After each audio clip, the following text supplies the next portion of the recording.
Newsmax chief White House correspondent James Rosen is now live from our Washington newsroom with an update on the Russia-Ukraine standoff, where the Kremlin appears poised to invade its pro-democracy neighbor. James, what a big morning. And boy, I can't wait to get the readout whenever that comes. And I know that you are sitting there, and this is going to be a big day.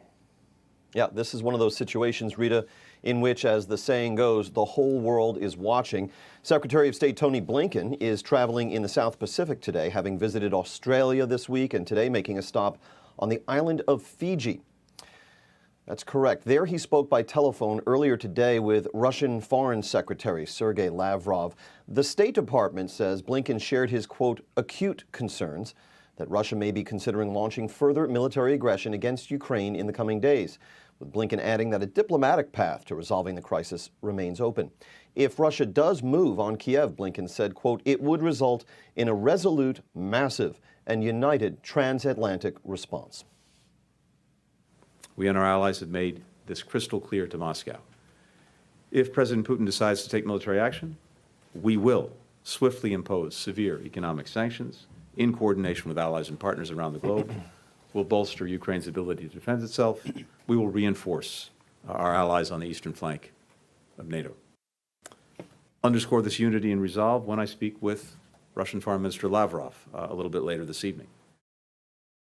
All of this echoes what we heard from the White House yesterday when National Security Advisor Jake Sullivan urged Americans still in Ukraine to leave within the next 24 to 48 hours, citing the threat of an immediate mobilization of the 130,000 troops that the Kremlin has deployed around Ukraine's borders.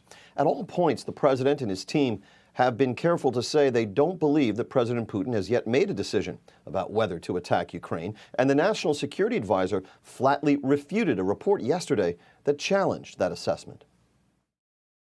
PBS NewsHour just reported a little bit ago that the United States does believe that Putin has made a decision and has also communicated that decision to the Russian military. Is that accurate? The report that you just referenced, which I have not seen yet, it does not accurately capture what the U.S. government's view is today.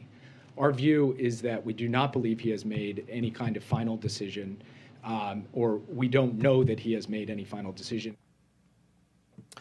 The Russians, for their part, are today calling these heightened alarms from Washington a propaganda campaign and said they have, quote, optimized their staffing at their embassy in Kiev because, as a Kremlin spokeswoman put it today, and I quote, our American and British colleagues apparently know about some military actions being prepared in Ukraine that could significantly complicate the situation, unquote. Rita. Wow. James, well, should we expect to hear more from Tony Blinken, even though he's in Fiji? That is so bizarre that he's so far away and in such a remote place. But do you think we're going to hear more from him following this conversation between Biden and Putin?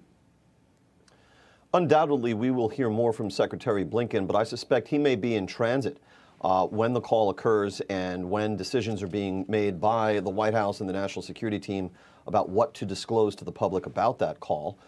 Probably the first set of officials from whom we will hear will be White House officials who are, after all, closest to the action.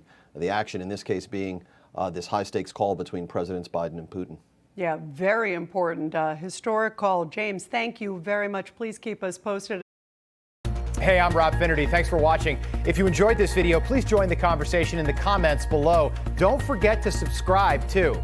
Hit the bell icon to be alerted to breaking news. And remember, there's a whole lot more on Newsmax TV, America's fastest growing cable news network. Newsmax TV, we're real news for real people.